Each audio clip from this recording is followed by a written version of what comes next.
وكذلك أوحينا إليك روحا من أمرنا ما كنت تدري ما الكتاب ولا الإيمان ولكن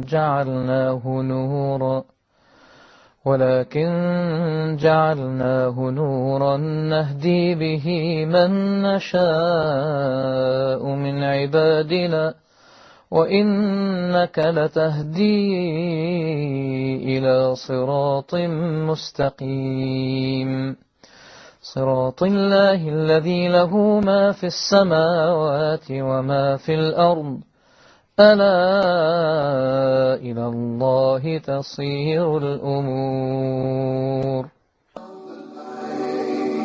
After those long dark nights, now my world is bright. Islam is my sight. Now I found the light. After those long dark nights, now my world is bright. Islam is my sight. Now my world is bright. Islam is my sight. To all our viewers around the world, Assalamu alaikum wa rahmatullahi wa barakatuh, and welcome to this week's edition of The Straight Path. I'm your host, Fuad Muhammad. Well, tonight on The Straight Path, we are privileged to have a very special person with us, one that was born into a Christian family, all the way from Texas, America. He is now one of the biggest da'is, calling everyone actually who he meets to the word, to the truth, to Al-Islam. Who's the special guy? Sheikh Yusuf Astes. Assalamu alaikum, Sheikh, and welcome to the show. How are you? Alhamdulillah. I'm kind of surprised to be here tonight. We've been working with Huda making these TV shows, and for you to invite me on this program tonight was kind of a surprise to me. I didn't know that... Really? Well, actually, we have something bigger than that for you. Really? You want to make some more shows, right? Actually, bigger than that, Sheikh. You know, we've been working on that one called, it's called Beauties of Islam. Mm-hmm. The one is called Ramadan Reminders, and then we got the one called the Muslim Mailbox. But actually, Sheikh, we didn't call you here to talk about the shows. No? No. We want to know how a Christian preacher became a Muslim. Everybody asks me this story. You sure you want to hear this? Again and again. Again and again. Ever since 1991, so many people ask me this, I decided to put up a website on the internet that tells the story. Yeah, in the story on there, it's actually true. It's so true. But even now when I read it, I start crying. Because I remember how I used to be and how I am now. And I remember that man who helped me get to Islam. But I'm getting ahead of myself. If you want to know, I can tell you this story. It all started when my father told me that we're going to start doing business with a man who's from Egypt. Oh, really? I got excited. I said, okay, Egypt, that's the land of the pyramids and the Sphinx. You know, they call him Abu Hol. Yeah. And this is going to be like Nile River, and was that the Cleopatra? Yes. I said, I could just see business cards now with those pyramids on it, camels and all this kind of... And then my father, he says, and he's a Muslim. Muslim. I said, a what? He's Muslim? Oh. I was thinking, of all the things. I said, Dad, you know we can't do business with a Muslim? He said, why? I said, because my father knew these TV evangelists. Maybe you heard of some of them, like Jimmy Swaggart and Jerry Falwell and all these different guys. And he knew them. And the things that they said about Islam, the way that they used to put down Muslims in the Quran, and the horrible things that were being said. And by the way, not true, but I didn't know that. So I'm saying to my father, these guys are hijackers. They're kidnappers. They don't believe in God. They worship a black box in the desert. And they kiss the ground 5 times a day. So my daddy's saying, no, you got to meet this guy. He's really nice. We're going to do business with him. And I said, I'll meet him on one condition. He said, what is it? I said, we do it my way. He said, what's your way? I said, okay, I want to come from church. It's got to be on Sunday. And then what I'm going to do, I'm going to come to him. I'm going to stop and eat or nothing, directly to him. And I will have my cross. I used to wear a cross on my belt loop, about that big. Okay? And I had a Bible that I carry under my arm all the time. and I have a cap on my head, and across the top of the cap it says, Jesus is Lord. And that's the way I want to meet this guy.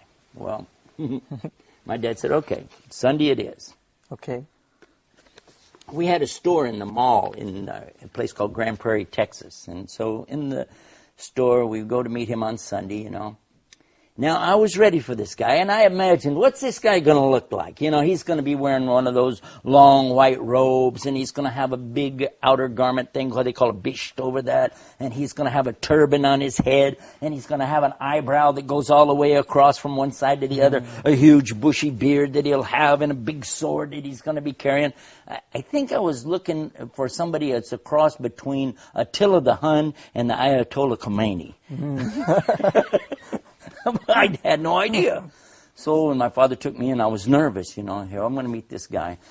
Oh, he's going to be a Muslim. Oh, boy. You know, but I'm going to hold the faith of Christianity high in front of this guy. We went in the door, you know. And my father said, here he is. I said, where's the guy, you know? And he brought him over, and I said, this? Because he wasn't wearing any clothes like I was thinking. He was wearing normal, everyday clothes, like you're wearing, you know. And he didn't have even a beard. And he didn't have any hair. Actually, he's bald-headed. Oh, really? And I said, this man is... And he had something Egyptians have. Not all people in the world have this thing. But Egyptians have something very special called ibtisam. Ibtisam. Well, you know what is ibtisam? Smiling. Smile. He has a big, beautiful smile. And I couldn't help but be caught by this smile. And when I shook hands with him, I said, this is a nice guy. I don't know why, I just felt like he's a nice guy, you know. What everything about being Muslim? It just kind of went out the door just by meeting him. I like to mention this because I want Muslims to know that you need to get out, meet people more. Don't be so reserved. Don't be scared. Don't be afraid to be yourself. Yeah. Because when more people meet Muslims and know real Muslims, then they'll know that this baloney that's going on in the media is just that, a bunch of baloney. But anyway, I'll come back to the story because you asked me. Next thing, immediately after I meet him, hello, how are you? I said, do you believe in God? Just like that. He said, well, yes. I mean, God, though. Do you believe in God? He said, yes. I said, yeah, but the God of Adam. You know about Adam? Yes. Abraham. There's a funny story about this, but I'll tell you later about Abraham. There's something very key about this. Okay. He said, yes. I said, Moses. He said, yes. David, Solomon, yes. So you believe in all those? Oh, okay. You believe in the Bible? He said, yes. You believe in the Old Testament, though? Yes. But you don't believe in the New Testament? He said, yes. Too many yes. I'm going, what? How? I said, yeah, but you don't believe in Jesus. He said, yes. I'm going, what? That's not what we heard. I did not hear it that way. I said, yes, but you don't believe he is the Christ, the Messiah. He said, yes. I'm going, wait a minute. But you don't believe he's with God. He's going to come back in the last days. He said, yes. I said, this guy's going to be easy. I can convert this guy. Immediately, I took him out to have a cup of tea. And we sat together in a little cafe right by my dad's shop. I remember reading that on that I was actually, why did you take him out for that cup of coffee after you met him? Because I was going to convert him. That was it. I'm going to sit right there. The first day, I said, wouldn't that be something? I can convert him on the first day. Wow. I was ready. You had ambitions. That boy, I'm going to get him now. So I started talking about Abraham. I'm telling him the story of Abraham and his son Ishmael, his son Ishaq, you know, Isaac, as we call him in English, and the story of how Abraham has to sacrifice his son. And he's sitting there going, yes, that's what we believe. We believe that. I said, yes, but what about this point right here where a ram has to come in and be the salvation because there's a substitute and it's so and so, and I'm going on. And he said, yes, we believe that. I was thinking, now, wait a minute. I had talked to another priest friend of mine. Okay. He's not a priest, he's a preacher for the born-again Christians. And he told me to be real careful with these Muslims. But for sure he was telling me, read this to them because they don't believe this. And he was saying he did believe it. I was thinking, So step by step I was thinking, you know, we can do this. I went back to my father. I said, Dad, I want us to do business with this guy. My father said, okay, great. I said, because I can convert him. And my father, he's so sweet. He said, leave him alone. He has his religion. We have our religion. He's a nice person. Just, you don't need to convert people. I said, no, this is our mission. We have to save people to the Lord. My dad said, listen, it's up to him to save the people, okay? SubhanAllah. Yeah, my dad said that. I'm thinking, no, I got to convert this guy. So we start doing business. Why were you so eager to convert him? Why? Huh? Why were you so eager to convert him? Well, to be honest about the thing, you see, I was out on the streets going around doing what we'd call in English, Arabic, when we Muslims, we say street dawah. That's what I used to do as a Christian. I would be in the streets and I would have my Bible and I would witness. They call it witnessing, you know. Yeah. I think that's a good comparison, witness, dawah. And I would go up to people like drug dealers or prostitutes in the street, anybody. I see them, they're downtrodden, poor, they don't have a home. If I have anything, if I have some money, I will give it to them. And, well, they're saying, oh, thank you, and give them some food, anything. And then at the same time, I start bringing them the message of the Bible. And I would quote to them many of the scriptures in the Bible, the good things, the things we as Muslims know, or, we should do it too. There's no doubt about it. These are good teachings, very moral and upright things. And so as I was doing these things, I felt a need to call the people to Jesus. Yes. And that's what I wanted to do with this man. And I was told these Muslims are very dangerous people. They don't believe like we believe, and they're, just stay away from them. And I've been warned in a number of times. By your friends? Yeah, by other preachers, actually. Preachers. Yeah. So then the next thing that happens, we start traveling together. This gentleman from Egypt, I can't remember the name of the city he's from, but anyway. So as we're traveling together, working together, I watched his character and I thought, wow. Every time it was time for him to do what he calls salah. Mm-hmm. Salah means like the connection between you and Allah. And it doesn't really mean prayer. It's bigger than that, but you know that. Anyway, so he would stop. Whatever we're doing, he'd say, excuse me for a few minutes. And I would watch him. And we're doing business. We're trying to do this. Here he goes. Walk over there and you'd see him and bowing and putting his head on the ground. And in the moment he would put his head on the ground, I'd say, look at this. This is so unbelievable. A human being, a strong man, who's willing to humble himself to put his head in the dirt in front of his Lord. This is an amazing religion. If you can get a human being to humble themselves like that in front of God, like this, and fasting, not eating, not drinking during the daylight hours, I didn't imagine to see something like this. And then, on top of that, here is a man who had some moral teachings about him that, and I can't even describe it even now, but I'll give you an example and let you think about this. Watch this. One day, I had two little daughters, one about this big and one a little bit bigger than that, I guess, And so to the older of the two, she's about 5 or 6, I guess, he says to her, would you like to borrow $1? And I thought, borrow $1? What's that? You want to give a kid $1? Give him $1. What's this borrow $1 thing? 5 years old, she was at that Yeah, time. So he gave her the $1, and I told him thank you for that. I was thinking, because in Texas we actually say, hey, can I borrow $1? Borrow $10, borrow 20. We don't mean we're going to ever pay it back, by the way. That's the kind of borrowing we're talking about. A few days later, he asked her if she had any money. She had like 4 quarters, something like that. And he said, okay, give it back. This is the $1 you owe me. And I thought, oh, how tacky. Who's this man, And I asked him, I said, what's that? He said, well, do you remember another time that I borrowed $1 from her and I paid her back? I did remember that. Yeah, one time he asked her for $1 and I thought that was tacky. But then he gave it back and now he's asking her to pay it back. And I'm asking him, what's this about? He said, it's training the children to learn the responsibility of the value of the money and the value of your word and how you live up to what you say you're going to do. He said, and it was less than 2 days, not because children's memory wouldn't last that long, but within 2 days, he did this. And I realized that this is a huge teaching in business. And he said, and another point is, it must never be more than the original amount. Because no riba in Islam, there's no usury, no interest. I thought, wow.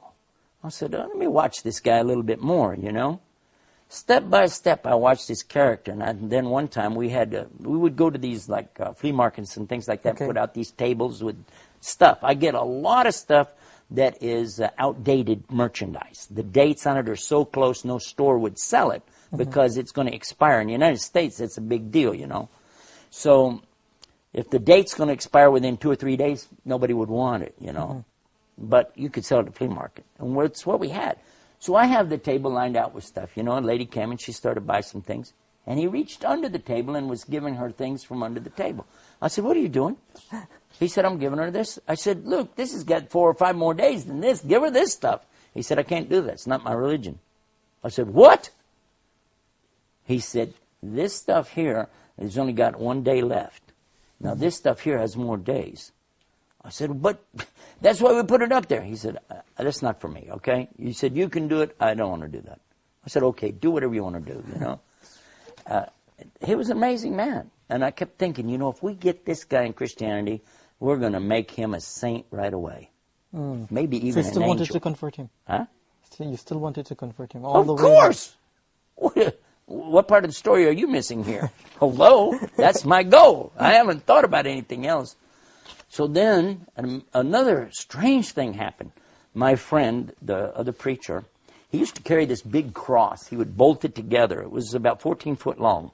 And he would carry that big cross and walk down the street. And when the reporters, journalists, TV people would come out and ask him questions, and he'd be telling them about the Lord, and he'd give out these pamphlets he had and collect donations. And so, and this was really funny because he had a heart attack. Now, it's not funny to have a heart attack, but it was what happened next. I would go visit him every day in the hospital. And while I was in the hospital with him, another man was in the room with him in a wheelchair. So I go over to this other gentleman and I start witnessing to him. And I've got a Bible under my arm and I got my cross with me. I got my hat. Jesus is Lord. And I'm telling this other man in the wheelchair about Jesus loves you, about the Bible. And I asked him, where are you from? He said, I'm from Venus. I'm going, Venus? Venus, Texas? He said, no, the planet. I'm going, oh, he's crazy. I thought this was a cardiac ward. Maybe it's a nut ward, you know. It turns out, though, that he had been very depressed. And this heart attack had really hurt him, you know. And not just physically, but, you know, mentally and things because he couldn't do what he wanted to do in life. Sheikh, can you stick a point there? We just want someone to meet you, actually. Can you please come? Assalamu alaikum. Wa alaikum Sheikh assalam. Yusuf. Assalamu alaikum wa rahmatullah. Wa alaikum assalam. This is Mr. Ahmed Fahmi, our regional wanted to director. greet you. You're the regional manager for How are you? Huda TV. Nice having you with us, man. By the way, I got you a surprise. Yeah? Yeah. Guess. Surprise. Guess I don't know, some Hold more on. programs? Just hold on. What? 1 second. He's the regional Manager, it's regional director of the Huda, yeah. Yeah, in Cairo. Here we go. Do you know this guy? Muhammad? السلام عليكم ورحمة الله حبيبي شيخ يوسف. Oh my gosh. Unbelievable. How are you, brother? I can't believe it. It's a long time. يا أخي.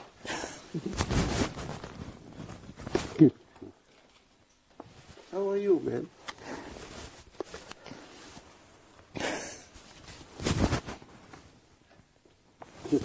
This is the guy I'm talking about. I know. Okay. Surprise, huh? Take your When did seat you guys do this? so he can join the show. Is this a real show? Are we really on TV? Yes, we are. Sheikh Yusuf, just I got to go. بسم الله الرحمن But الرحيم. continue the Jazakallah show. khairan. Mr. Ahmed Fahmi. Would you like to tell the viewers who this guy really is? Have a seat.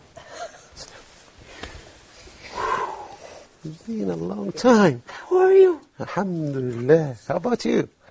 I'm talking about you. I'm sitting here. You know that. It's been here. All Have the you been time. here listening to this? I've been just trying to make a surprise for you. I know you were here I'm surprised. in Egypt. I'm surprised. For sure. Alhamdulillah. I'm glad to see you in a good health and talking about me too. Is this really, we're still broadcasting? This Yes, is- we are. Okay. All of this is on camera. Because otherwise for I the want to viewers. just take him and we're going to go out and... This is Muhammad Abdul Rahman. This is the man I'm telling you about. This is MashaAllah. Allah يحييك Sheikh Yusuf. this is the light for Islam to me. Allah يبارك فيك. Wallahi, I am so impressed of what I hear always about you and what I watch on the TV. May Allah reward you for your efforts and your strength in keeping your path like this for 17 years now. Every time I tell the story and I think about you, Allah يخليك Sheikh Yusuf. I thank Allah so much that He sent somebody like this man. Why? I don't want to talk about you in front of your face. This is embarrassing. No, I hear. But this man, if Allah would have sent anybody else, I would not have listened to them. Subhanallah. Why? Why? Because you remember I was just telling about the priest and the one in the wheelchair. I was just telling you the story. This man was in a wheelchair, and it turned out he was a Catholic priest. Okay. So when I was witnessing to him, he said, okay, I want to confess something to you. And I said, don't confess to me, I'm not a priest. I'm not even a Catholic. He said, I know that. I am a Catholic, I am a priest. Okay. And I was shocked. You remember? Yeah, I remember. Father Peter Jacobs. Peter Jacobs, yeah. I remember him very well, yeah. When he got out of the hospital, I asked him to come and live in the house with us. And in the meantime, we brought Muhammad to live in the house with us. We had a big house out in the country. Okay. We called it the ranch. Okay. Yeah. And this You time you remember were the new in ranch? America. Midlothian, huh? This time you were new in America. Yeah, less than 1 year. Less than 1 year. Yeah. Sometimes he would say words, I didn't have a clue what he was saying, but he'd be smiling, I'd be going, yeah, I guess. You know, he was still getting his English together. Oh my God. You're Texan. Oh, and then what happened? Yeah, I was so, I don't know if I can remember what we're doing even here now. This is shocking me. Okay, you met the guy in the hospital. Oh, yeah. He said he's from Venus. Yeah, well, that's what happened. After I found out he was a Catholic priest, I realized that, you know, he didn't like me coming and preaching to him as a Protestant Christian, you know. Anyway, when he came to live with us, I was telling him about this guy is a Muslim living with us. Let's convert him. He's telling me, actually, as a Catholic priest, we had to study Islam. I know about Islam. I said, you do? He said, yes, it's a very important religion, and it has this and this. He's known the 5 points of Islam, you know, the pillars. Yes. Believing in Allah and His Messenger and performing the salah, the prayers, fasting Ramadan and paying zakah, the charity, and also making pilgrimage. He knew all about these things. So then we would sit around the table at night. Now here's what we do. Clear off the table after the food. And then nonchalantly, let's just discuss the Bible in front of our Muslim friend. So I bring out the Revised Standard Version of the Bible. My father brings out the King James Version of the Bible. A different version. My wife had, she had the Jimmy Swaggart's Good News for Modern Man. Sure. And then the Catholic priest has a totally different Bible. Because these books are all 66 books each, okay? But the Catholic version, which is much older, in fact, the Christian Protestant Bible comes from the Catholic Bible.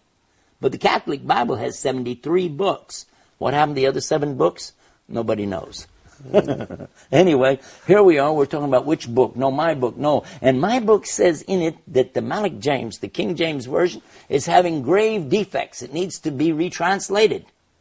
And my father's saying, no, this one, no, that one, so and so. And finally, I'm embarrassed because we're arguing in front of him. I said, okay, but just change the subject. How many versions of that Koran thing do you have? Yeah. Okay. Let's take the answer from him after we take this short break. Stay tuned, viewers, as we speak to Sheikh Yusuf Astas and the person who gave him Shahada, Brother Muhammad Abdul Rahman, after the break. Stay tuned. My world is bright. Islam is my sight. Oh, my world is bright. Islam is my sight. Assalamu alaikum wa rahmatullahi wa barakatuh, and welcome back to The Straight Path. We're talking to Sheikh Yusuf Astas and his journey to the straight path, along with the brother who gave him Shahada, Brother Muhammad Abdul Rahman. Welcome again to the show, Sheikh. مرحبا شيخ يوسف. So we were talking about 5 of you on Brother Muhammad. Yeah, I think probably we should let the people know. This is live, yeah? Of course. So you have call-ins, right? Yep. Okay, we should probably let the people know then that we're going to hold up any calls Okay. until after we complete this story. I think it's better. What do you think? Of course. I'm not trying to tell you how to run the show, but it just, you know.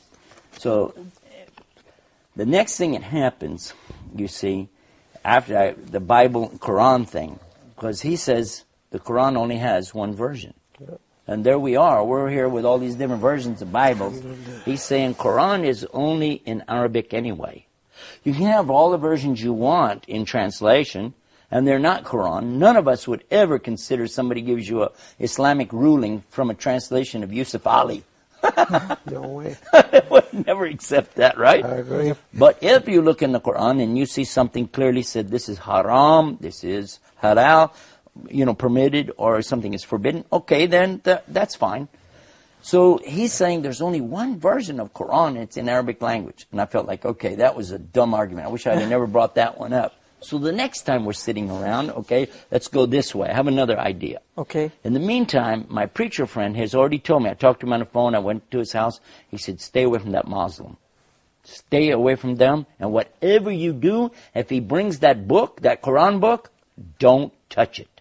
Mm-hmm. Don't read it. You had any idea they were planning this? No, at all. Conniving and planning is what we were doing. How to convert this Muslim to Christian. Allah, this is the first time I know that now. You didn't hear that? But you had in any part of meeting Sheikh Yusuf back then, you had any intention to convert him as well? No, it was just a business deal. That's all. Then it turned to be what happened. But originally it was just A business simple deal as business far deal as for you. concerned on my part. Subhanallah. So now the next thing I was thinking about, okay, let's go another route. So we clear the table after another meal on another night. This time, let's talk about God. We believe in God, the real God, the God of Adam and Abraham. And he's going, yeah, just like he'd said before. And then he asked me, how do you explain Trinity? Because I said, God is one. And he said, this is what we believe. He said, and that's it. We don't have anything more than that. But you have a Trinity, so how do you explain it? So I had this idea. I'm going to explain. You remember the apple, tufa. Yeah. The apple has the skin on the outside. Yeah. It has the white meat inside, and inside of that are the seeds. Sure. So these 3 things make one apple. 3 things make one God. Father, Son, Holy Ghost. And then he said, how many seeds are in there? I remember. So next day, I'm back over talking to my preacher friend again. I said, the apple thing didn't work. He said, I told you stay away from these Muslims. They're going to hurt you. You're going to get a demon, son. You're going to get a demon, a shaitan, Yeah. So I said, no, come on, man. Give me another. He said, use the babe, egg. Tell him about, I said, okay, egg. So the next time I'm telling him, the egg, it has the white shell. Inside the shell is the white of the, and then inside of that is the yolk. Yeah. 3 things, 1 egg. Got him here. Got him. No, he said, what if it's a double yolk? When it has 2 yellows? Yes. You see an egg do that sometime? He said, does your God become 4? Ooh. And what if it's rotten? An egg could be rotten. Then you have a... Do you want a God that can be rotten? Of course not. Yeah. And you're comparing Allah to an egg, for crying out loud. This is an unbelievable thing. And so then it comes the subject of comparing God to a family. Like a man is a husband and a wife and a child. The 3 make one family. It's the family of God. Well, what if you have some more kids or twins? Or what if you get a divorce? You want a God that can get a divorce? No, you don't want that. So we're going through these different stages of how to explain something. Finally, I'm about exasperated. I tried the finger. You know the finger? Yeah. When it's 1 finger, but you go like this. 1, 2, 3 parts makes you compare God to your finger. What's this?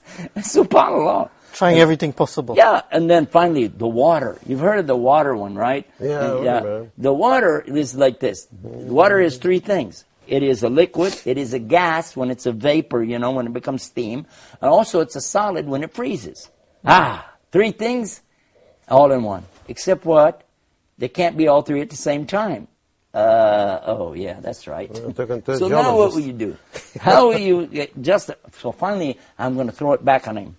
I said, well, what do you guys say about it? And what did he read? Surah Ikhlas. أعوذ بالله من الشيطان الرجيم بسم الله الرحمن الرحيم قل هو الله أحد الله الصمد لم يلد ولم يولد ولم يكن له كفوا أحد. Now, the meaning, when he explained the meaning, this is what got me. But while he was saying it, we were in the car. Yes, I remember. And you were reciting, and I told you, stop, read it again, say it again. You said, why? You don't know the Arabic. I said, no, it's beautiful. I don't know what you said. He started crying, no Arabic. I remember that. Many times I saw other people like me who they hear the Arabic in the Quran. They don't know Arabic, but they start to cry because it's Allah's speech. And when the heart is real and sincere, it recognizes Allah's speech. Subhanallah. It does. The heart does, yeah. It's not a joke. Now, if somebody's a non-believer, won't believe that anyway, so who cares? But if somebody believes, they will recognize this Quran, this speech of Allah. And I'll come back to this. So now, I'm perplexed. I'm stressed out over this thing. I can't convert this guy. In the meantime, he brings a Quran. That big, remember the big Yusuf Ali translation? Arlington Mosque, yes, sir. You got it from the mosque. Arlington Mosque, yeah. Yeah, and he brought it, and he set it on top of the counter in my dad's store. It was set up there. And I'd look at it, and he said, do you want, I said, no, that's okay, you know. And when he wasn't looking, you see, I went over and I looked at it, and I remember my friend's warning, don't read that book. So I said this little prayer in my heart before I touched it. Oh God, protect me from any evil while I read this book. Now, any Muslim knows that that's exactly what we always say anytime we go to the Quran. Every Muslim does that. A'udhu billahi minash shaitani rajim. I seek refuge with Allah from the cursed devil. And then we begin to read the book. Exactly. I didn't even know I was doing the right thing. I opened it up. And what I read? Surah Fatiha. Subhanallah. Anybody that knows Surah Fatiha, they knows this, how beautiful it is. It said, Bismillahir Rahmanir Rahim, Alhamdulillahi Rabbil Alameen, Ar-Rahmanir Rahim, Maliki Yawmiddin. Iyaka nabudu wa iyaka nasta'in. Ihdina siratal mustaqim, siratal ladina an'amta alayhim, ghayril maghdubi alayhim, waladallin. And this man sitting right here is the one who taught me how to recite that. I remember the first day. I remember the first day when you said, would you like to learn how to do this? And you were teaching us Bismi, Bismi, Bismi. And we were saying Basmi? No, Bismi. Bosmi? No, Bismi, Bismi, Bismillah. Bismillah, Bismillah, Bismillah. And finally we got Bismillahir Rahmanir Rahim. I said, wow, that's good. He said, no, that's just the first part. But it said Bismillahir Rahmanir Rahim. Alhamdulillah Rabbil Alameen. It took us like 2 days to get that. Wow. Yeah, I remember that. But we were so excited by hundreds of times until in Arabic, and he's a Texan, you know. Careful now. Don't mess with Texas. No, I'm not messing with it. Because I am one of them, so I can mess with them. The next thing that happens, though, the Catholic priest, he asked Muhammad, can I go to your church? Meaning the masjid. He went with you. You remember that? Yep. And they were having all this business going on, and so-and-so in the mosque at that time. The Muslims are the biggest enemy to Islam in America. But that's another story. Very tough period, yeah. Yeah. So when you brought Peter back, Father Peter Jacobs, when he came back to the house, do you know what we did? My wife and I took him aside and we said, what did they do in there? Did they slaughter any animals? Did they make any bombs? What were they doing?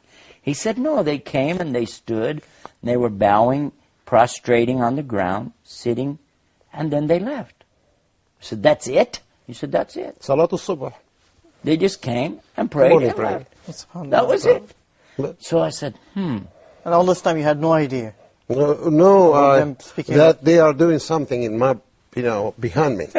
but in the same time I started feeling motivated to explain Islam to these guys. They had so many questions. Okay. So that meant something to me. Okay, so you're starting now. It's not just a business deal now. I give it more, no, it's not only a business, just business anymore.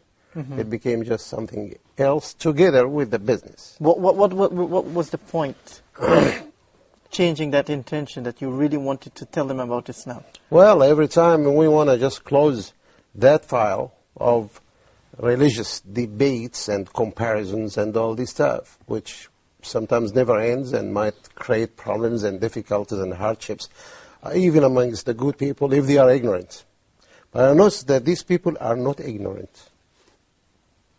They have a lot of knowledge in the area of religions. Mm-hmm.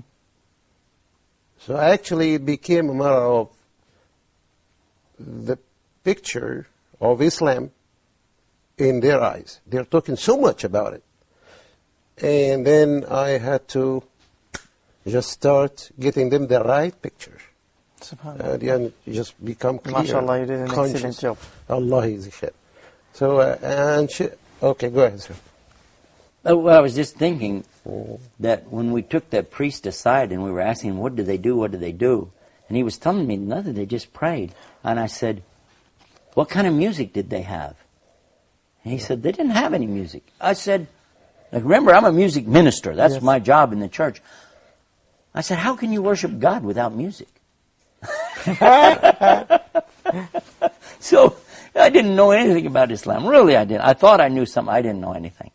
But then, you know, we started all thinking and asking. As he said, we asked a lot of questions. And we weren't trying to debate anymore. We were just trying to learn. What does Islam say about this? What does it say about a man and a woman's relationships? What does it say about fathers and sons and daughters? Adoption. Once they said that they had an adoption story.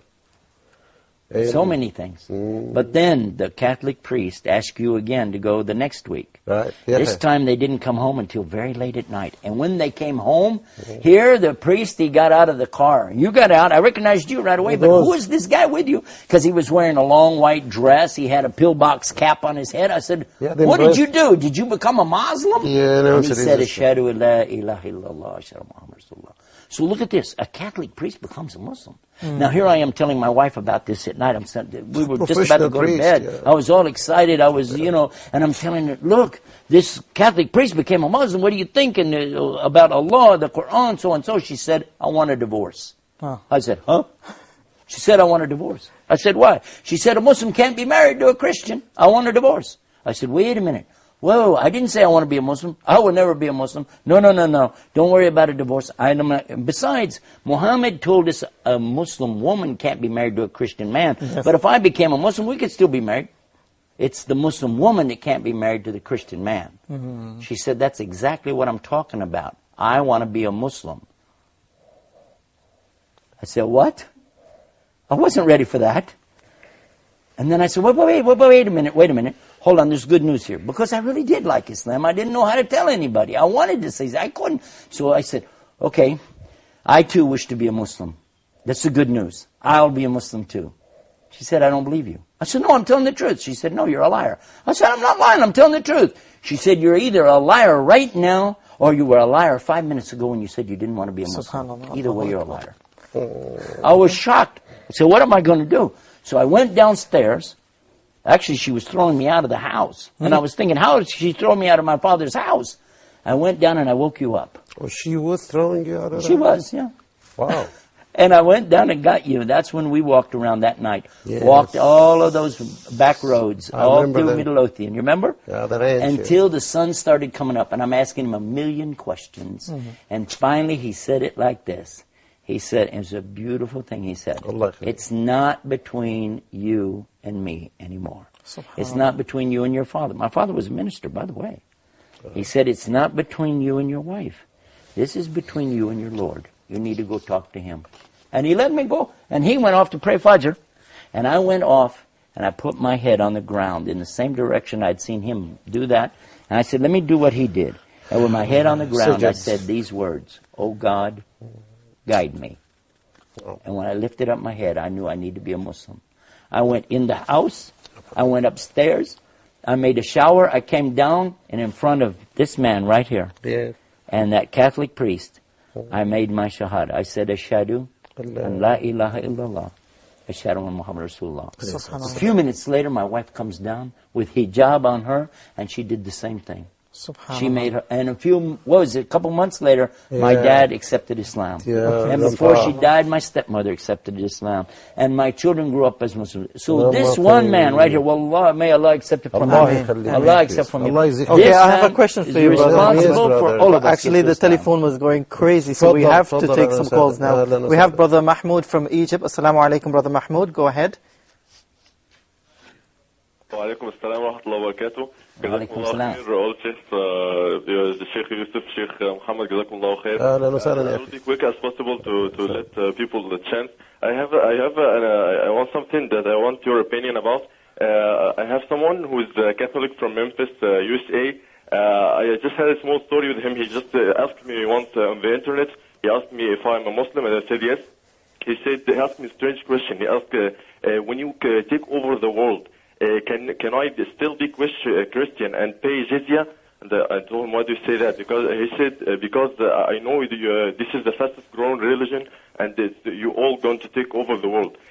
So I keep back with this guy, and I showed him few of your material in your website about Islam being the same message Jesus had, and he finally admitted that Jesus is the prophet and that Allah is one, alhamdulillah. But when I talk to him about Islam, he hesitates and say that he needs more time. And it's over a month now. I don't know what next step to do with him. And so if you may give Okay, got the advice. point, Brother Mahmoud. That was Brother Mahmoud from Egypt. Just before we take his question, when he and his wife took Shahada in front of you, what was that feeling like? I was expecting it. You were? It came gradually in every day sunrise. Subhanallah. Whenever I will pray, will finish the prayer, look at their faces changing, looking at many questions about why do you go towards Mecca, as if a business of a person who wants to get involved, just asking about the details. I'm saying that for the first time in front of you, but that I had my own feelings as well. I didn't know that. My impressions, yes, I'm saying that for the first time. But I noticed for a period of time before you take Shahada, that thing was going to happen. You did? Yes, sir. One time I Increasing caught this daily man basis. in the night. I caught him in the night, and I saw him praying, so I asked him the next day, because I came downstairs for something. So next day I asked him, I said, I thought you guys only pray 5 times a day. He said, yeah. I said, okay, but you were praying in the middle of the night. He's this man, I'm sorry to expose this to the people. Sorry. But he's doing the Qiyamul Layl. And then later I find that this is how, if you want to see, I'm going to give the advice to our brother who I just asked, Mahmoud just asked the question, and the answer is, if you really want to see people enter Islam, you sacrifice to Allah by what? Give dawah in the day, but give dua in the night. Get up and cry to Allah. Oh Allah, guide these people. Allah, guide these people. Allah, you're the only one that guides. Guide them. And wallah, this man, wallah, I love you so much. Okay, we have another telephone call, Sheikh. Brother Fasir from KSA. Assalamu alaikum. Assalamu alaikum, Sheikh Astes. Wa alaikum salam. Sheikh, from the time you have become a Muslim and till now, you have been doing dawah and converting people to Islam. So I want to know, how do you change the radical image of Islam that the Americans have in their mind? Can you please clarify that for me? And I've always watched the lectures in India that you delivered on Peace TV. She's going to try to advertise another TV show on our show. Whoa! Huda TV, Peace TV. Okay, good news is, by the way, we all love each other and we're all working for the same God. Alhamdulillah. Yeah, so she was asking, how do you see the Muslims in America? Well, I think it's only fair to finish Mahmoud's answer about the Catholic person who's with him. First of all, you said he's been for a month. This man was patient with me for more than 3 months. But look at the reward he gets. He gets the whole entire family and all of us giving dawah. Who knows how many thousands of people entered Islam and all waiting for you on the Day of Judgment. So, alhamdulillah. I think we have another telephone call. Go ahead. Yes. Assalamu alaikum. Wa alaikum salam. Yes, I'd like to add some points here. Go ahead. I think we just lost that caller. I think so. Subhanallah. Well, you know what a lot of people do ask is, how do you feel after you get to Islam? Yeah. So maybe he was going to ask that question. And one of the things I will tell you is that when you come into Islam, everything is new, it's strange to you, and you're trying to adjust, you're trying to work your way around. That's another thing that Muhammad was aware of, and he was trying to help us adjust slowly, take it step by step, and learn as I was saying, he was teaching us slowly how to say the Fatiha, slowly about hijab, slowly about things. Take it as you can. And he never told us you have to do this, you can't do that. Circumcision is a subject that comes up. He didn't go into any of these subjects. Just take it slowly and understand what do you call it? Aqidah. Yes. The correct belief in Islam. Okay, we have Ihsan from the Kingdom of Saudi Arabia. Go ahead. Assalamu alaikum. Wa alaikum assalam. Wa alaikum salam. Hello. Hello? You are our teacher, man. Yeah, the problem is he's got his... I think, can you please lower the volume on your TV set? Yeah, when you guys call in, be sure and you have to turn off the volume of your set. أيوة يا أخي السلام عليكم. السلام عليكم ورحمة الله وبركاته. Allah Azza wa Jal has made you, inshallah, a very rich person on the day of judgment, inshallah. جزاك الله ألف خير. And brother Yusuf Estes, Allahu Akbar, may Allah increase the number of brother Yusuf Estes in all over the world. Allahumma ameen. Ameen. Ameen. I mean, when you were in Dammam, brother Yusuf Estes, last 2 weeks before, I had the chance to listen to your talk, the reality of Islam. Subhanallah. Allah bless you, brother. Allah increase your capabilities. Allah increase your capabilities. Allah Azza increase your capabilities tremendously. Allahumma salli ala Muhammad wa barik wa sallim. It's over. Wa alayhi salatu salam. Jazakallah khair, brother Ihsan there from the Kingdom of Saudi Arabia. We're in the last minute of the show. Quickly, brother Muhammad, yes, sir. How do you feel seeing Sheikh Yusuf Estes as he is after so many years? Wallahi, I feel so much fortunate to have that thing happening to me like this and to that scale. Of course, I was so happy when he embraced Islam with the family. Nobody can deny that. It's very good. But what I never expected that he would go through all this boom in da'wah. I didn't say that to him before, sorry for saying that, but he did. I was, of course, watching and tracing. We were in touch. After he became a Muslim, I moved to Houston, Texas, from our area, Dallas. And then we split. Yeah. But by phone and all this stuff. Okay. We were. But now he went beyond what I thought he would, to be honest with you. Okay. I hear his news in wherever he goes and the number of people. SubhanAllah. So I see him like a rizq for me. SubhanAllah. My director is telling me that I'm out of time. Sheikh Yusuf Estes, Jazakallah khair for being with us. Maybe we'll do some more show for you. Of course, inshallah. Maybe next week. Okay, I'll tell you what, let's do that. Are you busy next week? We can do What day? Well, I'll be more than glad to. Perfect. Jazakallah khair. Okay. Thank you very much, Great Sheikh Yusuf Estes. Shukran. Thank you very much, Brother Abdurrahman. Allah For the viewers, that is Straight Path for this week. Thank you very much. Hope you enjoyed the show. Until next time, Assalamu alaikum wa rahmatullahi wa barakatuh. After those long dark nights, now my world is bright. Islam is my sight. Now I found the light. After those long dark nights, now my world is bright. Islam is my sight. Now my world is bright. Islam is my sight.